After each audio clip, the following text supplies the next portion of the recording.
আজ রবিবার, তো রবিবার ছাড়া ব্যালকনিতে এত সকালে আসার খুব একটা সুযোগ পাই না। এসেই মনটা খুব ভালো হয়ে গেছিলো, দেখলাম গাছে একটা সুন্দর জবা ফুল ফুটেছে। তো আজ পুজোটাই জবা ফুলটা দিয়েই কিন্তু হয়ে যাবে। ব্যালকনিতে 5 থেকে 7 মিনিট বসার সুযোগ এই রবিবারটাই কিন্তু পাওয়া যায়। তো যেহেতু আজকে রবিবার ছিল, তো লাঞ্চটাও কিন্তু খুব স্পেশাল ছিল, সেই জন্য চলো দেখে নিই আজকে লাঞ্চে আমি কী বানিয়েছিলাম। দেখেই বোঝা যাচ্ছে এটা কি। হ্যাঁ, অবশ্যই এটা বাসন্তী পোলাও। লাঞ্চে ছিল বাসন্তী পোলাও আর মাটন কষা।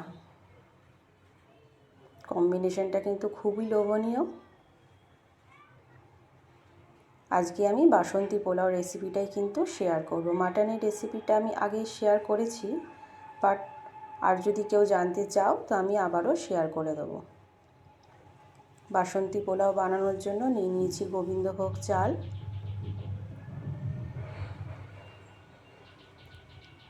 বাসন্তী পোলাও বানানোর জন্য গোবিন্দভোগ চালের সাথে জলের পরিমাণটা যদি ঠিকঠাক নেওয়া যায় তাহলে কিন্তু বাসন্তী পোলাও খুবই ঝরঝরে হয়।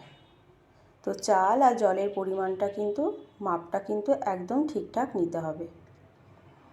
খেতে দারুণ হয়েছিল। আমার রেসিপিটা আমি শেয়ার করছি, আপনারা কমেন্ট বক্সে জানাবেন আমার রেসিপিটা আপনাদের কেমন লাগলো। নিয়ে নিয়েছি 2 কাপ গোবিন্দভোগ চাল আর 4 কাপ জল। যতটা চাল নেব তার ডবল জল নিতে হবে। চালটাকে খুব ভালো মতো ধুয়ে আমি 5 মিনিটের জন্য জলের মধ্যে ভিজিয়ে রাখবো। এতে চালটা কিন্তু খুব মোলায়েম হয়ে যায়।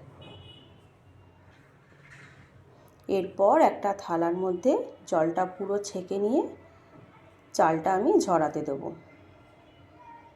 একটু কাত করে রাখলেই থালাটা জলটা ঝরে নিচে চলে আসে। 10 মিনিট মতো রেখে দিলে কিন্তু পুরো জলটা ঝরে যায়।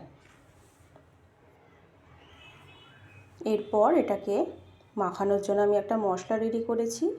গোটা গরম মশলা, দারচিনি, এলাচ, লবঙ্গ, গোলমরিচ, জায়ফল, জয়িত্রী, তেজপাতা, শুকনো লঙ্কা খুব ভালো মতো একটা পেস্ট বানিয়ে নিয়েছিলাম। আর 4 কাপ জলের মধ্যে তেজপাতা আর গোটা গরম মশলা দিয়ে জলটা ফুটিয়ে রাখবো। যেই মশলার পেস্টটা আমি বানিয়েছিলাম সেটা দিয়ে দেবো 1.5 চামচ মতো। নিয়ে নেব সামান্য পরিমাণ হলুদ আর 1 চামচ আদা। এটা দিয়ে চালটা খুব ভালো মতো মাখিয়ে রাখবো।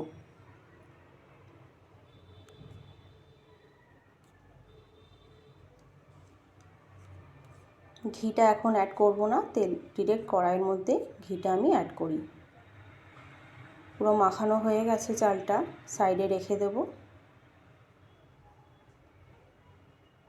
আর এদিকে জলটাও ফুটে গেছে, এটা ঢেকে আমি সাইডে রেখে দেব, নাহলে না ঢাকলে জলটা ঠান্ডা হয়ে যাবে। এরপর ঈষৎ উষ্ণ দুধের মধ্যে স্যাফরন ভিজিয়ে 10 থেকে 15 মিনিট রেখে দেব, তাহলে দুধটাতে একটা সুন্দর স্যাফরনের কালার চলে আসবে। এরপর কড়াইতে 3 থেকে 4 চামচ ঘি দেব। ঘিয়ের পরিমাণটা পোলাওতে একটু বেশি লাগে, না হলে টেস্টটা খুব একটা ভালো আসে না, তাই 3 থেকে 4 চামচ ঘি দিয়ে দিয়েছি। গোটা গরম মশলার মধ্যে নিয়ে নিয়েছি এলাচ, লবঙ্গ, দারচিনি আর গোলমরিচ, গোটা গোলমরিচ দেব। দিয়ে দেবো একটা শুকনো লঙ্কা আর 4টে তেজপাতা। পরিমাণ মতো কাজু কিশমিশও নিয়ে নিয়েছি, সেগুলো ওই ঘিয়ের মধ্যে খুব ভালো মতো আমি ভেজে নেব। এইগুলো ভাজা ভাজা হয়ে গেলে যে চালটা আমি মাখিয়ে রেখেছিলাম সেই চালটা এর মধ্যে অ্যাড করে দেব।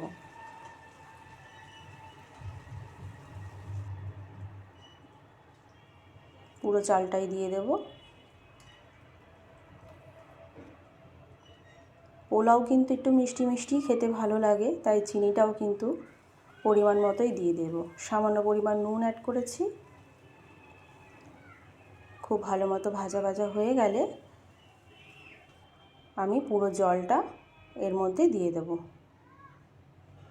দিয়ে দিলাম পরিমাণ মতো চিনি।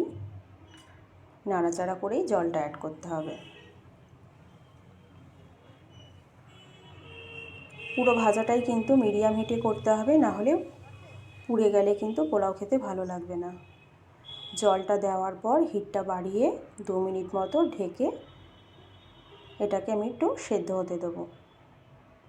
পুরো জলটাই পোলাওটা টেনে নিলে কিন্তু পোলাওটা ঝরঝরে হয়ে যাবে।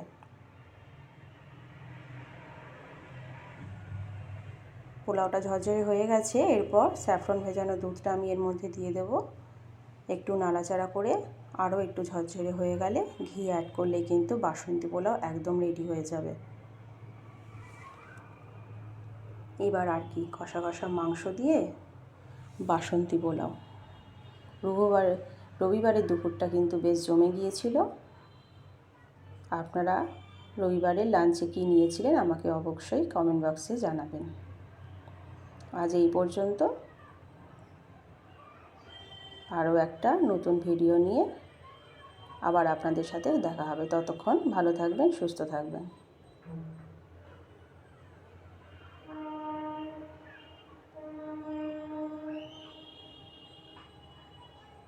Thank you.